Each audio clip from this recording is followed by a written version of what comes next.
E aí pessoal, tudo bem com vocês?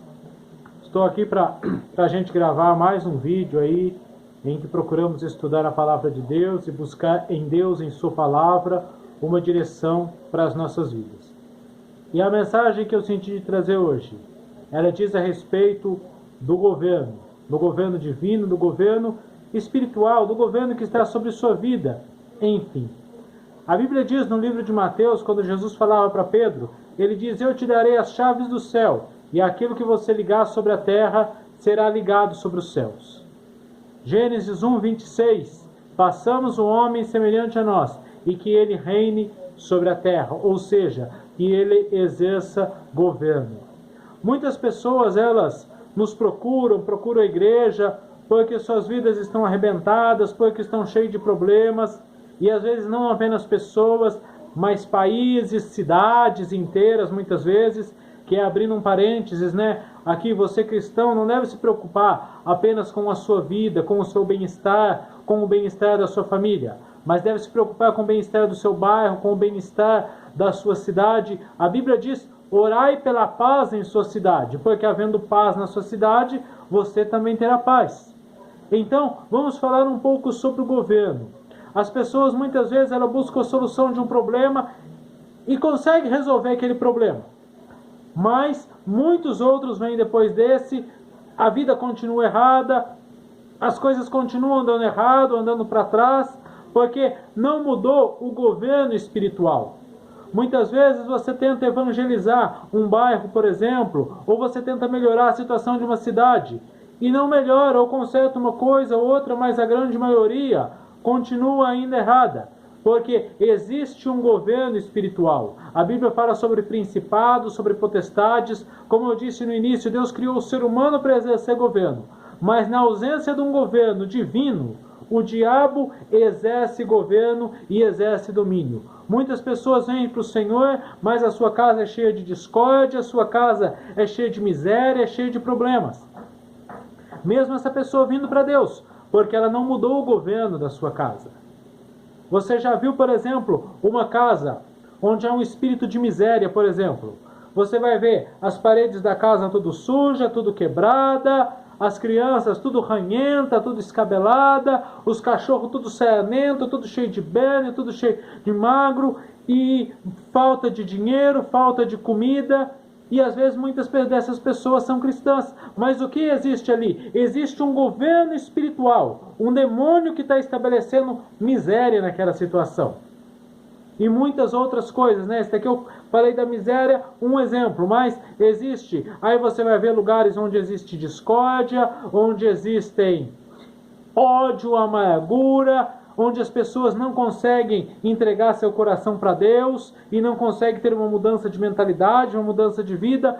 Tudo isso porque existe um governo espiritual operando ali. Operando muitas vezes na vida de uma pessoa, operando numa família, operando num bairro, operando numa cidade. Você começa a analisar que cada bairro ou cada cidade, existe um tipo de pecado predominante ali, existe um tipo de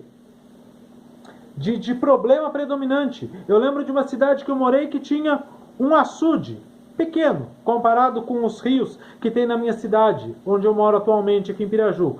Mas naquele açude um monte de pessoas morriam afogadas. Eu olhava, não tem lógica. Isso daqui é uma poça d'água. Na minha cidade tem corredeira, um monte de coisa, tem usina, tem...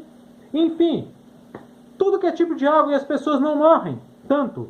E aqui, uma poça d'água, aqui um açudinho morrendo tanta gente. Porque existe um espírito de morte ali sugando pessoas e ceifando vidas.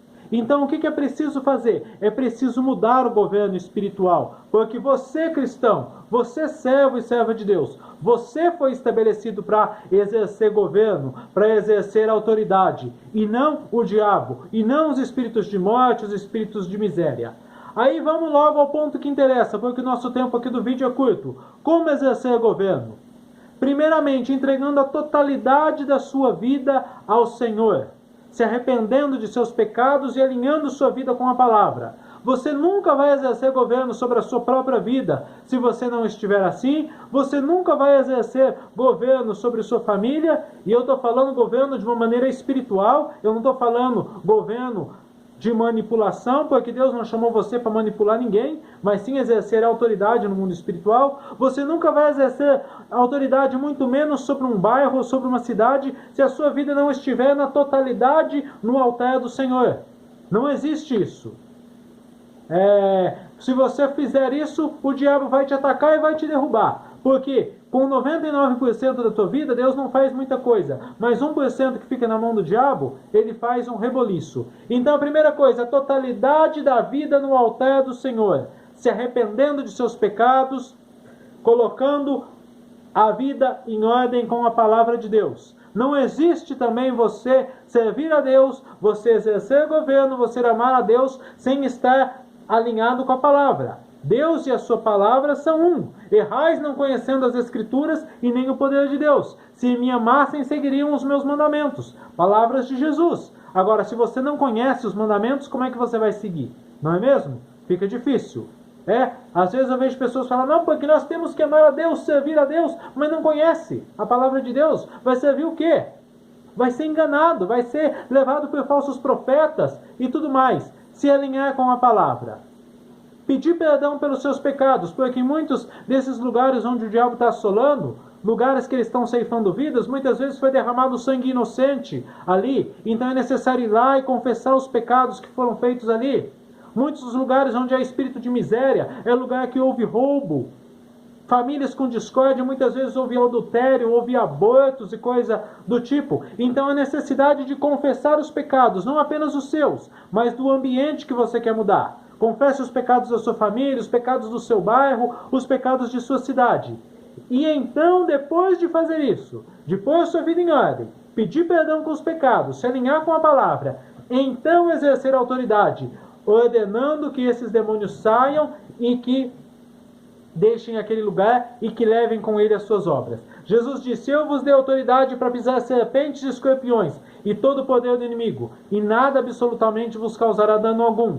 Jesus ele também disse, em meu nome expulsarão demônios, então exercer autoridade. Diabo, sai deste lugar, solta aquela pessoa, solta esse ambiente, e depois entregar este ambiente nas mãos do Senhor. E está continuamente dizendo, Senhor, venha o teu reino, venha o seu governo. Levantar um altar de adoração. Quando você levanta um altar de adoração, você traz a presença de Deus para aquele lugar, você traz a presença de Deus para aquele ambiente. Levante altares de adoração na sua casa, na sua família. Levante altares de adoração na sua cidade.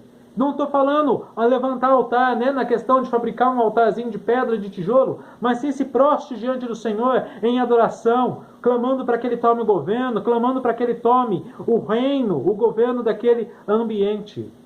E então você vai ver esse ambiente começar a mudar. E quando começar a mudar, mantenha sempre a mesma postura, porque muitas pessoas buscam a Deus e conseguem uma pequena vitória. E conseguindo aquela vitória, elas esquecem, param de buscar Deus e vem o diabo toma o lugar. Jesus disse que quando um espírito imundo ele sai do lugar, ele anda por lugares desertos, depois ele volta para sua casa. Se ele encontra ela vazia, varrida e adornada, ele entra, traz 7 piores e entra. Ou seja, quando Deus liberta uma pessoa, um demônio sai de um ambiente, ele vai futuramente querer voltar para aquela pessoa, para aquele ambiente. E se ele encontrar vazia do poder de Deus, vazia do Espírito Santo, vazia da palavra, ele vai trazer espíritos piores e vai causar um dano ainda pior. Por isso a necessidade de se manter no altar de Deus. A igreja, você cristão, precisa aprender a orar do lugar da autoridade e não da necessidade. Muita gente só ora pela necessidade. Ai, tem misericórdia. Ai, a luta é grande. Ai, eu estou perdido. Não, ore com autoridade. Eu vos dei autoridade de pisar serpentes e escorpiões e todo o poder do inimigo. Se você estiver alinhado com a palavra de Deus, alinhado com o propósito de Deus da sua vida, então você pode fazer isso, porque aí sim você tem autoridade. Agora, para finalizar, não adianta querer trazer o reino, exercer governo, mudar um ambiente, se você não estiver alinhado com o propósito de Deus para a sua vida também. Porque alinhar com o propósito não é apenas alinhar com a palavra. Você tem que ver o que Deus quer para a sua vida. Muita gente quer ser um doutor e Deus chamou para ser pastor. Muita gente quer ser pastor e Deus chamou para ser doutor. Muita gente quer ser pastor ou doutor e Deus não chamou para ser nenhuma coisa e nem outra. Deus chamou para ser uma pessoa, um autônomo. Muitas pessoas querem se casar e Deus quer que elas fiquem solteiras. Muitas pessoas querem se casar e se envolvem com pessoas que não têm a vida alinhada com a palavra de Deus. Então alinhe-se ao propósito. Busque, Senhor, qual é o teu propósito para a minha vida? E então você verá o governo de Deus sendo estabelecido. Amém, gente? Muito obrigado por sua atenção. Se algum dos meus vídeos, da minha mensagem, da mensagem que eu tenho pregado, minha mensagem não porque a mensagem é do Senhor, mas se algum desses vídeos tem falado com você, compartilhe, inscreva-se no canal e abençoe outras pessoas também. Fiquem com Deus, até a próxima.